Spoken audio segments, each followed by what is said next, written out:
Hey there YouTube, this is Michael with Michael Mays Leatherworks, and today I'm back with you guys with another review video. This time we're going to cover some leatherworking stamps. Now these were provided by Sergey Neskromniy. I'm probably butchering his name, and if I am, I apologize. But he has an Etsy shop where he sells many different designs of stamps. Now what turned me on to him was seeing his name pop up over and over again on leatherworking forums, leatherworkers.net, different Facebook leather groups. You would see somebody ask, hey, I'm looking for such and such stamp, where do I get it? Sergey. So I wondered to myself, what makes his stamps better or stand out over someone else's, let's say Tandy, Weaver, or any other manufacturer out there. So I reached out to him, and after a conversation he agreed to send me 5 stamps for the purposes of this video. So I would like to take a moment and thank Sergey for sponsoring this video so that I can do this review for the leatherworking community. Now with that being said, if you're interested in getting any of his stamps, there will be a link in the description below for his Etsy shop, and there'll be a item number for each stamp that I'm showing you guys today, if you're interested. Alright, so first of all, his customer service was excellent. When I reached out to him on Etsy, he got back with me in about 24 hours. There is quite a bit of a time delay or a time difference with me being in the US and him being over in Europe, so for me that was fine, that wasn't an issue. Told him what stamps I'd like to review. He made them, sent them out to me. Shipping was actually under 2 weeks, and coming from Europe, I was very impressed with that. And from looking over his site, the prices on his stamps are very reasonable, comparable to what you would go and buy at Tandy or another place, but handcrafted. He designed these. CNCs them in his shop, so a lot of work goes into these, and you can tell that when you receive these. These were very well packaged. They were wrapped in plastic, taped together so they wasn't rattling around inside of a box. So I was very happy with how I received them. There was no damage. Now you can tell while looking at these, the head of these are solid brass. I believe this is a stainless steel handle insert here. There is no turning this, there is no unscrewing it. It's very solid. Now I've had these for about 2 months, and I have put these through their paces. I have banged on these stamps with a dead blow hammer with different ounces leather, from 3 to 4 ounce all the way up to 12. So these have been used and abused for 2 months straight. So one thing I can tell you is they are tough. I don't have any deformation at all in the handles, and that has been an issue with other stamps that I've received in the past.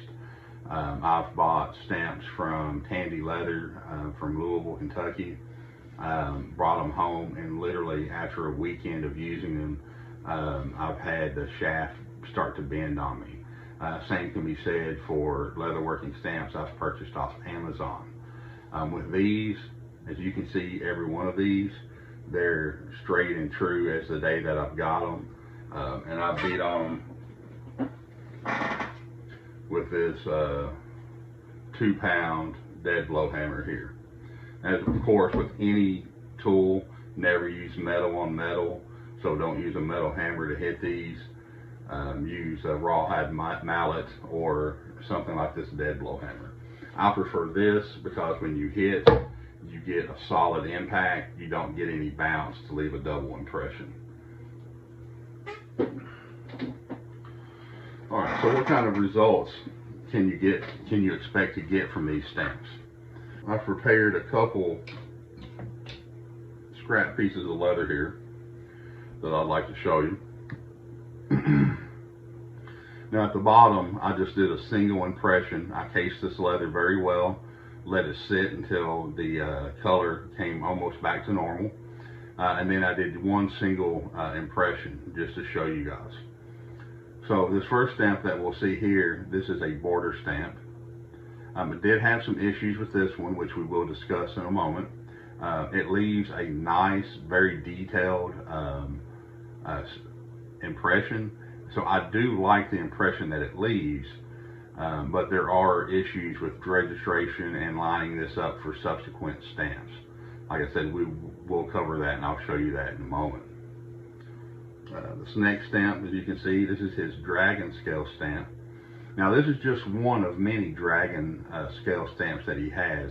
He does have a few different variations on this stamp, but I've always loved the look of this, and I actually have prepared a piece to show you where I've taken a piece of scrap, I've stamped it, dyed it, antiqued it, put a top coat on it, just so you guys can see what you can do with these stamps.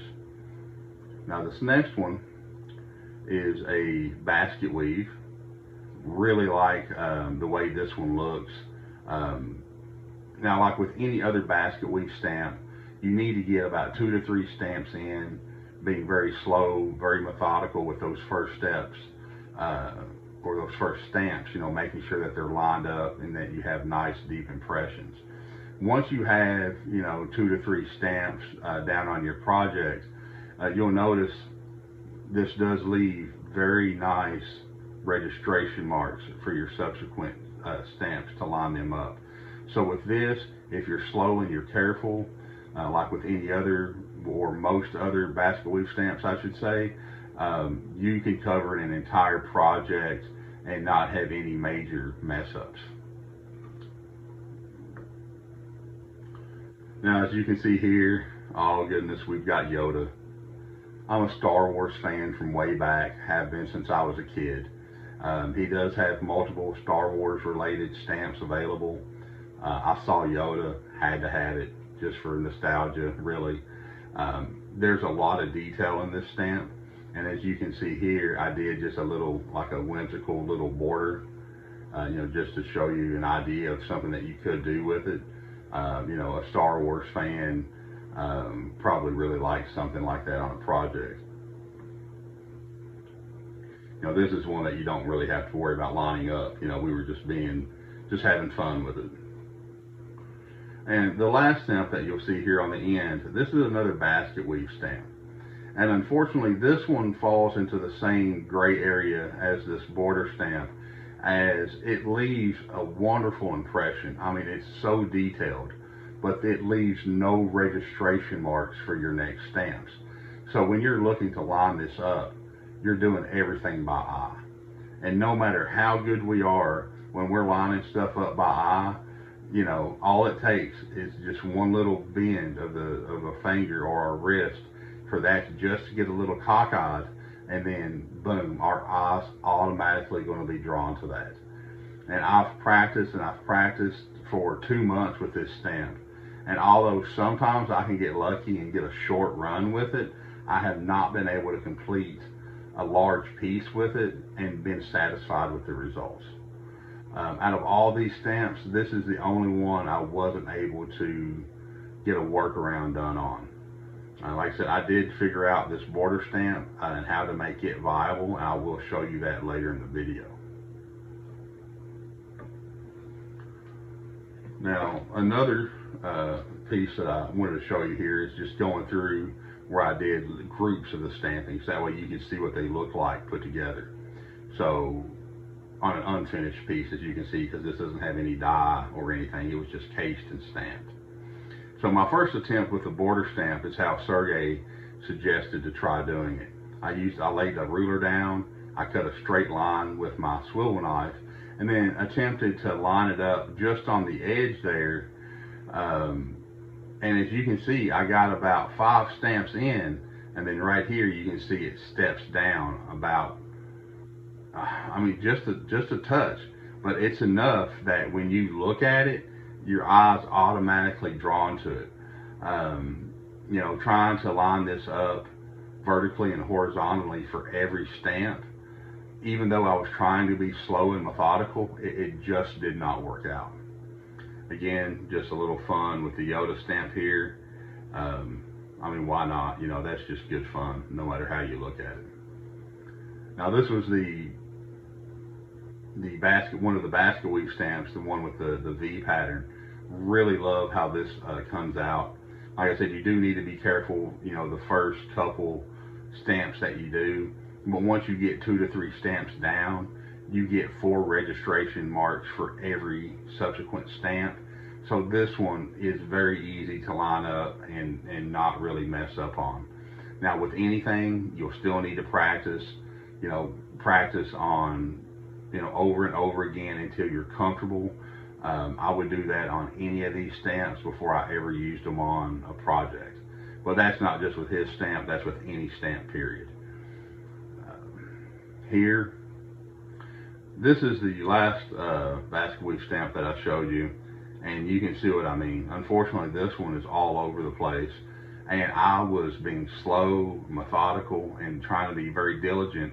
But unfortunately, like I said, when you're trying to line it up by eye, you know, it just did not work out for me. I can get a few, as you can see, that are absolutely perfect, but then again, just a small little twist of your fingers or your wrist, and it's able to get offline very quickly. And once it gets off so much, your project's ruined. You can't recover from it. Now, with this border stamp, like I said, there is a trick to that I'd like to show you to make that now a very viable stamp. So what I did is I pre-cased this piece of leather here. That's a pretty thick piece of leather. That's probably about 10, probably about 10, 11 ounce. So the way that I did it is I took my ruler and I applied some non-slip tape to it. You can order this from a company like Weaver Leathercraft, or you can get this from a sporting goods store. Same stuff they put around handles on tennis rackets, things like that. You want to make sure you get something that doesn't have that sandpaper feel to it, or it will mark up your leather very bad. But what I like to do is, you know, take this, I'm going to set it down on my leather, and then let's get a couple of weights, okay? So I'm going to set a weight back here, get a couple of my bar weights, and I'm going to set that up. So you can see what I'm doing here is now what I'm giving myself is, instead of having to try to line this up horizontally and vertically, all I'm going to have to do now is just line this up side by side. So I simply take this, set it back against my ruler, make sure that it's nice and flush, and then I'll give it just a couple of small taps. And now I can just move over. And this is very easy actually, because you come right where the other one ends, make sure you're flush again.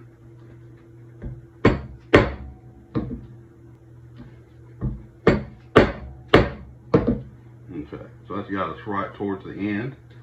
And as you can see, my ruler didn't slip at all, thanks to that tape. Now let's say you wanted to do this closer to the end. You could take another piece of leather that's about the same thickness, lay that down to shore up the other side. So you could do this, you know, 1/8 of an inch away from here to get a nice border. And you could also, I'm sure, use this method on other types of stamps. I did try that on this basket weave stamp, but you know, with basket weave stamps, you know, you alternate left to right. So, you know, even if you have a center line drawn, you know, at an angle or straight down, like we do with other basket weaves, the lack of registration marks that are left just doesn't, for me, make that a viable stamp. I just cannot get consistent results with it.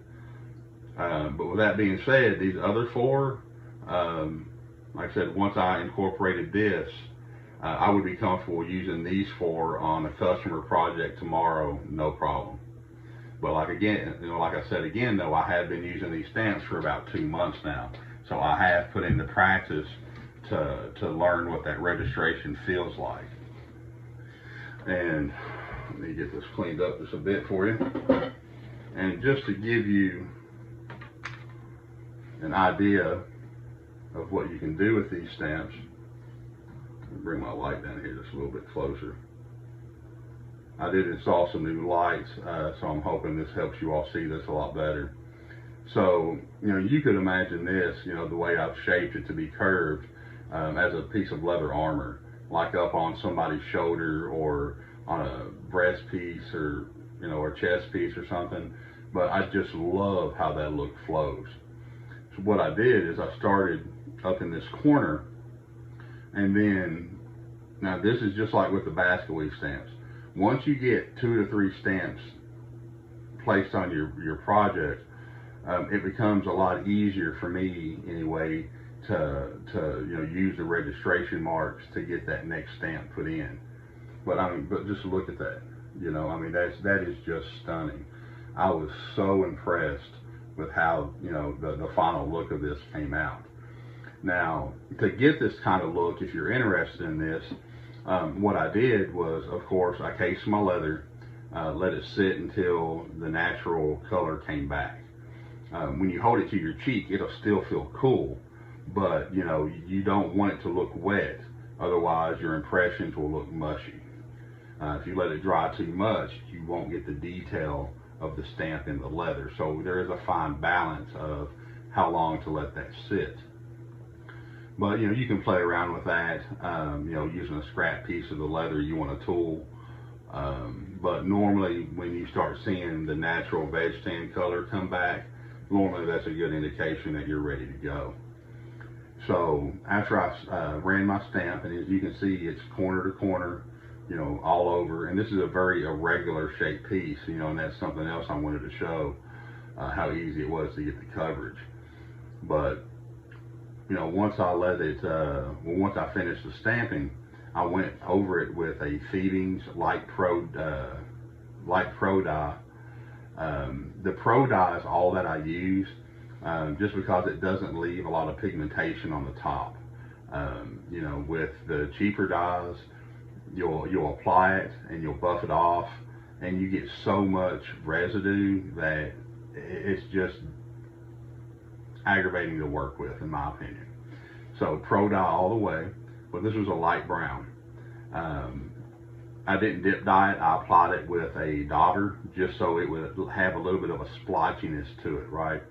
And then once I let that dry, I applied a Feedings Antique medium brown gel. And what that gel does, that antique, is it sits down inside all your tooling marks. So as you can see, it really makes that pattern pop. It gets down in those indentions and just really brings out the finer details.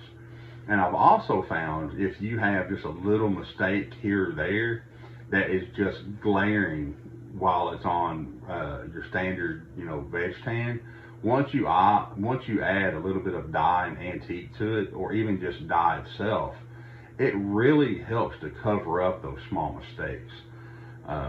So on a basket weave or on a dragon scale pattern like that, is this piece here absolutely 100% perfect? Absolutely not. I don't think any hand-pieced, hand-tooled piece will ever be 100% perfect. But would I be proud to send this out the door to a customer? Absolutely. I'd have no problems with it whatsoever. I think this shows the type of detail and the kind of results that you can expect from one of his stamps if you're willing to put the work in. All right, guys, with that being said, if you're interested in any of these stamps, I'll have their item number in the description below, along with a link to Sergey's website on Etsy.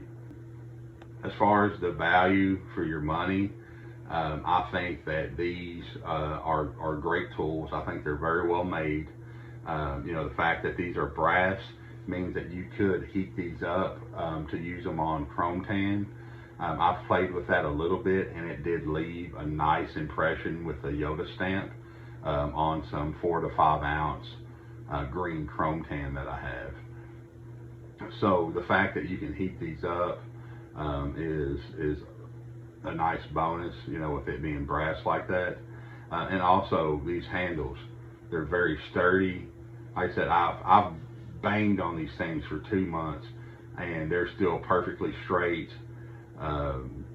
You know, so, you know, I think they're proven to be durable over these 2 months.